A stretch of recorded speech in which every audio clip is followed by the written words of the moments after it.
You're practicing scales so that you know what to play in your solos, but like me, I'm sure that you're quickly realizing that running up and down a scale is a pretty boring solo. Scales are just not music. You need to learn how to take that raw material, turn it into real musical phrases that you can actually use in your solos. My name is Larsen. Learn jazz, make music. This is about how you think about what you're playing and realizing that jazz is a language that you need to learn to speak on your instrument.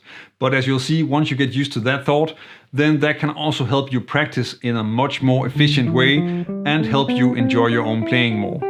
You probably already know your scales, and hopefully you also checked out some of the essential exercises like the diatonic triads and seventh chords, because they're very useful for making more interesting lines.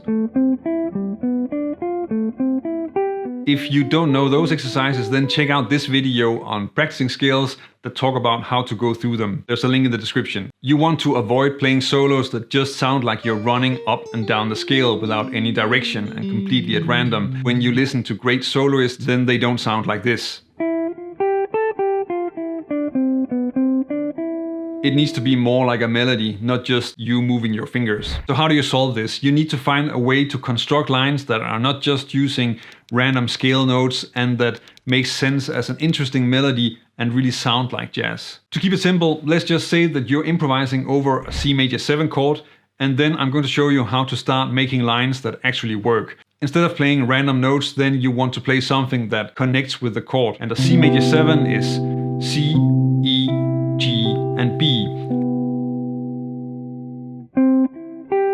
And if we're playing those notes in the solo, then that will work really well with the chord, of course, because they're the same notes that you hear in the accompaniment. The difference is that it's not just running up and down the arpeggio, but instead you try to hear a melody with the notes, adding some rhythm and give it a beginning and an end. But it's still pretty limited. So let's add some more notes in there, which is fairly easy because there are 3 more notes in the scale. If you make a line with the arpeggio notes and then start to add in the scale notes around it, then you can create something like this. Most of the notes are still chord tones, and the way they're placed in the melody, they still help you really hear the chord. You're really connecting to the harmony, and you can actually remove the scale notes and still have a great line. One of the most important parts of getting a phrase to sound like jazz is to get some syncopated rhythm in there. You can do that by either using syncopated rhythms like this,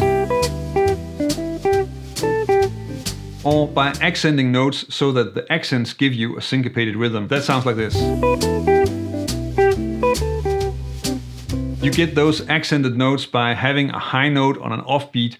In the beginning, you probably need to practice making and hearing melodies like this, but then it gradually becomes a natural part of how you hear melodies and also how you improvise. It is really just a way of getting your solo to not sound like da ba da ba da ba da ba da ba, and more like boo ba de ba do da ba do ga ga. And this way of practicing where I'm singing the phrases is something that you definitely want to try out and check out, because once you start to just sing phrases, and here I'm not really thinking about the notes, I'm just really singing the phrasing of the line, and once you can sing that, once you can hear that, then it's going to get a lot easier to get it out on your instrument. Another thing that you hear in something like a Wes Montgomery, George Benson, or Charlie Parker solo is chromaticism, which essentially means using wrong notes to create some tension that resolves back to some right notes. If you just play the right notes, then it's as if you're missing something and you're kind of almost ending up playing country and western. And if you just play the chromatic notes, then it just sounds like you're playing the wrong song. So this has to make sense in the melody that you're playing, and it also has to resolve in the right way. Something like this. In this example, you have 2 types of chromatic phrases: passing notes that resolve to chord tones and chromatic enclosures. In here, there are passing notes that are resolving to the 7th, the 5th, and the 3rd. And that is something that you can also use to make longer chromatic passages connecting chord tones. In this example, I'm playing an arpeggio and then I'm connecting from the 7th down to the 5th, all in half steps. You can also work with chromatic phrases that move around the resolution like this. The enclosures that you have here are targeting chord tones. First the 5th and then the 3rd.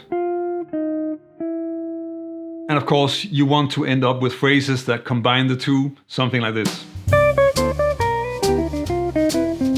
What you've seen until now are different options for building blocks, so small fragments that you can use to build phrases with the arpeggio, the scale, and the chromatic phrases. If you want to work on playing better lines, then you want to work on practicing putting together these fragments to create better phrases. But you can also learn a lot from studying your favorite soloist and check out how they play. The way that you do this is by analyzing their solo and trying to figure out what are the building blocks and how are the different blocks put together. Transcribing and analyzing phrases is really powerful because it comes from music that inspires you, and you start with what you hear, which makes it easier to get it into your playing. This is not the only option. You can also work with making variations of building blocks by moving them around the scale to other chords or using rules not unlike what Barry Harris is doing in his workshops. In this video, I was only talking about using the arpeggio of a single chord, but there are many other options that you can work with.